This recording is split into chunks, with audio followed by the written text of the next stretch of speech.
Good afternoon, live from the Tennessean Newsroom. I'm Dwayne Gang. Of course, it's Monday afternoon. This is our weekly look at politics in Tennessee. I'm joined by State House reporter Chaz Sisk. And we're going to talk a little bit about, we're going to talk about an important story that's facing Tennessee and an important decision facing Governor Bill Haslam, and that's whether or not to kind of expand the eligibility for TennCare. It was our lead story in today's paper, and of course, Chaz had to, talk to some people out there that are kind of on the verge where, they are really struggling to pay for their health care now, but aren't quite eligible for TennCare. So outline for us what the decision facing the governor is at this point. Yeah, really there was a deal in the Affordable Care Act where the idea was that Medicaid programs in Tennessee, that's TennCare, would be expanded up to about 133% of the poverty line. That's about $18,000 a year for an individual, like $30,000 for a family of four. And the idea was that by expanding Medicaid, these people would get public insurance, essentially, so that they would go to the hospital less often. When they did go to the hospital, their care would be paid for. Right now, there's a lot of people in Tennessee, about 225,000, who are poor, but because they don't meet other requirements under TennCare, they're not eligible for TennCare. We tried to find some people who were in that area, find out how they are getting medical care, because there are laws on the books that say you have to treat these people, and then find out how their care is actually being paid for by the hospitals and by the taxpayer. What are some of the ways that you found? It sounded like sometimes people just kind of scrape together some money. I mean, or maybe go for different programs here or there. I mean, what are some of the ways that people who are kind of maybe in that gray area, how do they get their health care? Well, I mean, a lot of times they are sort of scraping together the payments to see a doctor, and so they're seeing a doctor very infrequently, and they're getting kind of a piecemeal approach to health care where they're just sort of getting a prescription and getting another, having something diagnosed, get a prescription, but never really any comprehensive look at them. And that kind of... I suspect they probably use ER visits a lot. Yeah, and then also the other thing is a lot of times they'll go into an ER at the last minute, and that's very expensive for very expensive care. Your rates are several times more what you would have at a primary care physician, and about 30% of that care is paid for by the federal government. If you walk in and you can't pay your medical bill, the hospital still gets paid through these things called dish payments by the federal government, and that's a lot of those payments are going to go away, because the idea was that these people would get care through Medicaid.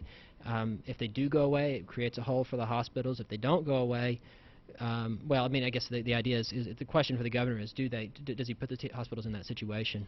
What is the decision? I mean, the governor has to decide whether to participate in this expansion. It's probably not, the expansion of, I know, is not as popular among Republicans. I mean, at this point, is he saying what he's going to do?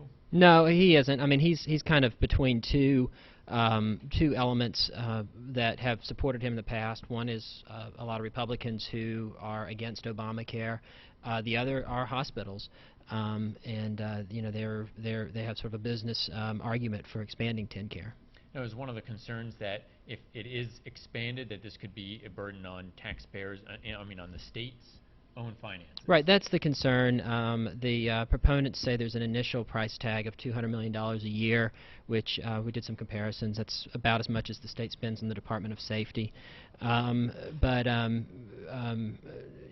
there's some thought that those costs could grow down the road, that the government may not reimburse the state for extended care to more people. Right. So you're going to be keeping a lookout on what the governor is going to decide there. There's a lot of bills being filed in the House and the Senate. What are some of the ones that you're kind of keeping a lookout for and keeping a watch on this week? Yeah, I mean, we've seen hundreds of bills filed in just the last couple of days. There was several bills last week filed by State Senator Stacey Campfield that got a lot of attention. One dealing with welfare benefits that would reduce welfare benefits for people who don't send their children to school or whose children do badly in school. There was sort of a revised version of the Don't Say Gay bill. It's called the Classroom Protection Act. I'm actually, I think just at the end of last week, State Senator Jim Tracy of Shelbyville filed a bill that would require women who seek an abortion to get an ultrasound before before the abortion can go forward. That's something that we're going to be looking at here in the next couple of days. There's some anti-UN bills, just really the whole gamut of it is out there. And speaking of Senator Campfield's kind of his "Don't Say Gay" bill and his response to a lot of constituents, you had that story about that email that he was sending. What's been kind of the fallout? Has there been any political fallout yet from that particular email and his response to constituents? Not quite yet. I mean, I think he may face some rebuke from within the caucus, but he's kind of a freewheeler within the Republican caucus, so it's tough to sort of predict what the fallout may be. I mean, he's been one to speak his mind in the past, and he's been reelected many times, and I think that's that's ultimately where it's all going to play out is at the voter level. I think that's at least what the initial response of the caucus was, and that's been the way it's been handled in the past. All right, sounds good, Chaz. Of course, you can follow Chaz on Twitter at ChazSisk and on the Tennessean.com's politics blog in session for all the latest this week from the State House. Chaz, thanks for joining us. We're going to shift gears and talk a little bit about local politics now. Where we are going to talk about the Metro Council in this kind of ongoing debate that we have in Nashville about the size of the Metro Council. My colleague Joey Garrison had a story in this morning's paper about this very issue, and he joins us now. Joey, thanks for being here. Yeah, thanks, Dwayne. So 40 members, it's been that way since kind of inception since of Metro's Metro government. inception in 1963, and basically what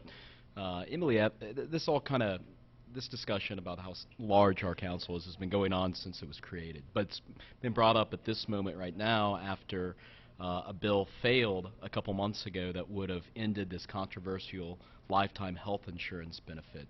So Councilwoman Emily Evans, who represents parts of Belmead, she says, well, hey, why don't we look at a more comprehensive view of various cost drivers to our system, including the 40 members that we have to pay here in Metro, making us, and 40 members, by the way, is the third largest council in the United States, with only New York and Chicago ahead of us, right, which, as we know, are very considerably larger than Nashville here. I mean, has that been one of the ongoing criticisms of Metro government, that it just becomes a little unwieldy to have that many council members on there? Maybe makes things difficult to get accomplished?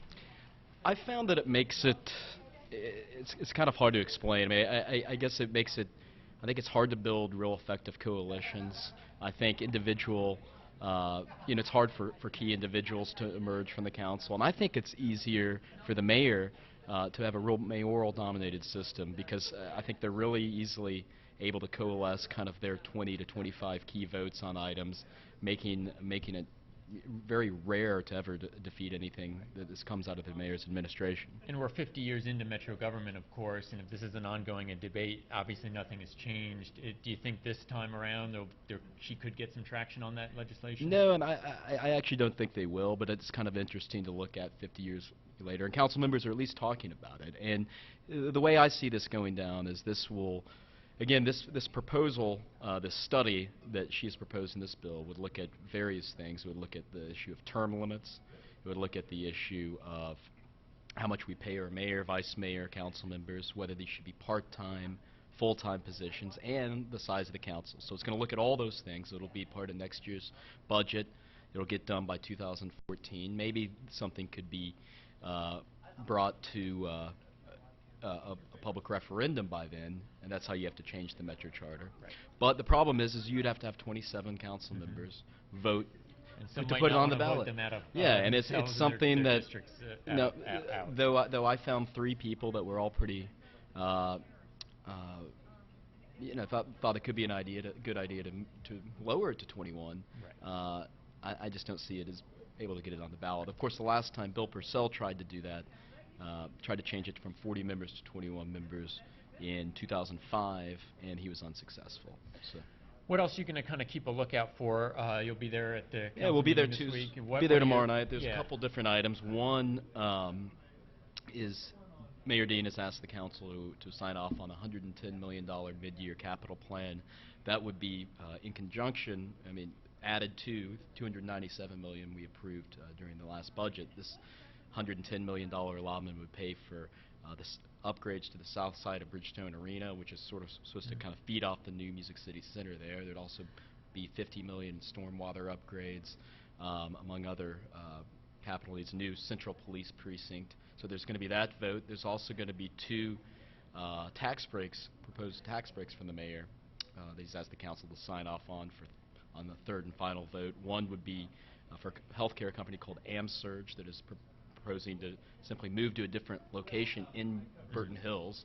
And then there's also the Seattle-based beef jerky company called Alberto, which maybe you've seen their jerky at various gas stations, but they are planning to open a production plant here kind of near 100 Oaks.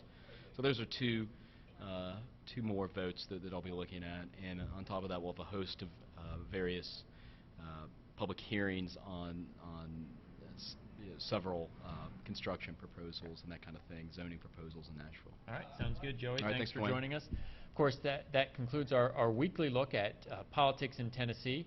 Of course, you can join us every Monday at 3 o'clock for another look at all the political intrigue and the latest updates from Tennessee. And of course, join us back on Tennessean.com as well. Thanks for watching.